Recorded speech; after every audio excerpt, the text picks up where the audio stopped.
তুই যদি আমার হইতি রে ও বন্ধু, আমি হইতাম তোর কোলেতে বসাইয়া তোরে, কোলেতে বসাইয়া তোরে করিতাম আদর রে।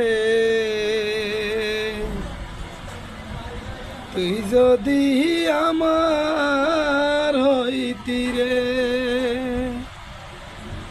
ও বন্ধু, তুই যদি আমার হইতি রে। হ্যালো গাইস, কি অবস্থা, কেমন আছেন সবাই?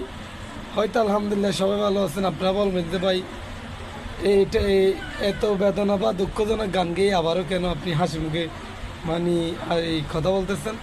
আসলে হাসি মুখে কথা বলতেছি যে আমি সারাদিন পরিশ্রম করে এখন আসছি গা গোসল দিয়ে, কি আর নাস্তা খাবো, বলছিলাম যে একেবারে ভাত টুকু খেয়ে ফেলি। তো ভাত খাওয়ার সাথে সাথে চলে আসলো আবার দুধ চা। তো চা পাইলে এখানে আর কি অনেক শরীর অনেক প্রশান্তি, সেজন্য